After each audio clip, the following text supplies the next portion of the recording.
So a lot of people find themselves in situations where the relationship develops, but it develops into a situation where the sinful nature has, in your partner, has turned you into a parent rather than an intimate partner. And because you've been given that role, it gives you a sense of importance. But what that's saying is, I'm allowing you to become infantile, and I'll discipline you and lead you and guide you whenever I need to. But what happens with this is the fad wears off. The fad wears off. The person gets bored. I ain't telling you, this is covert. They keep turning up for daddy or mummy, whatever the combination is. And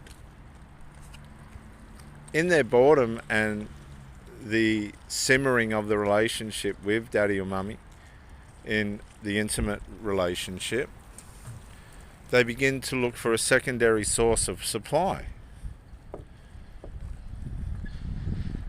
Now, while they're still allowing access to sex with the parent, the main source of supply, because that's where they find their security, they need to rebel against the parent by nature at some point to fulfill their deceitful lust.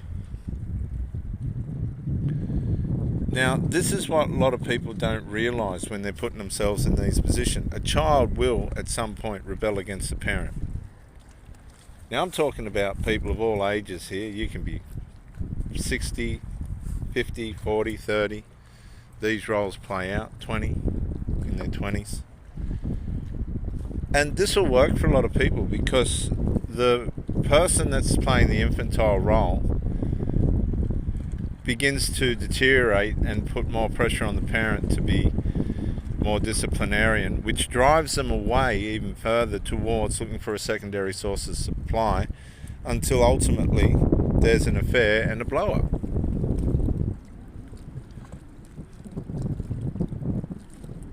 And you'll find that this person plays on their mental illness to justify their infantile mentality. And if you don't step up to the plate and play out the daddy or the mummy for this person, they'll make life so difficult for you, it'll cause a reverse discard, and you'll just say, no, I'm not doing this, which is what you should have done in the first place. But this could happen 4 or 5 years down the track, and then that time's gone. You ain't getting that time back. It's been wasted.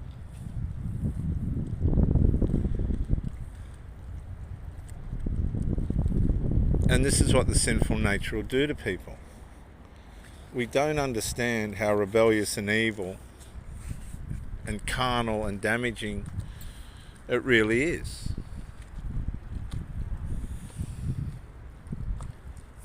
We try and put it into psychological evaluations and determinations, and that's all good, but you can wrap it all up in the sinful evil nature as described in the Bible. Our old man, our sinful nature, it will do all sorts of preposterous things to ruin relationships.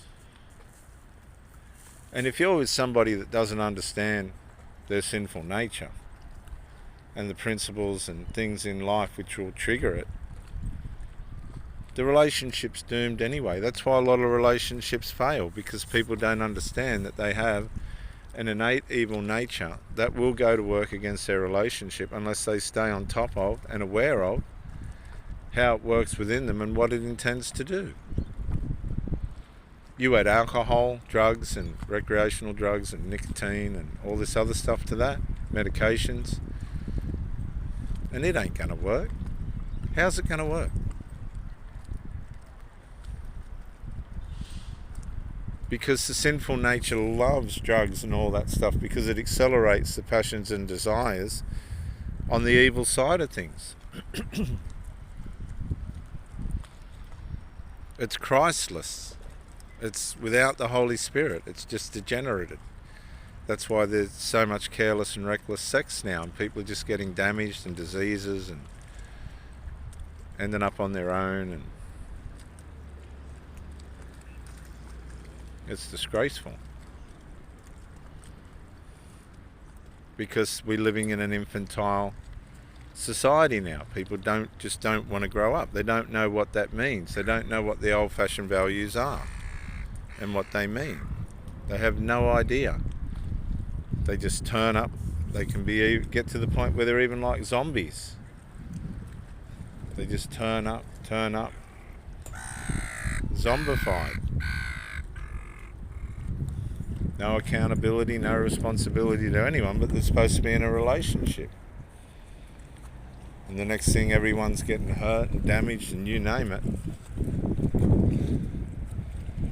until it's all too late. And you're left standing there wondering, well, how did that happen? I'm supposed to be your daddy, or she's supposed to be your mummy.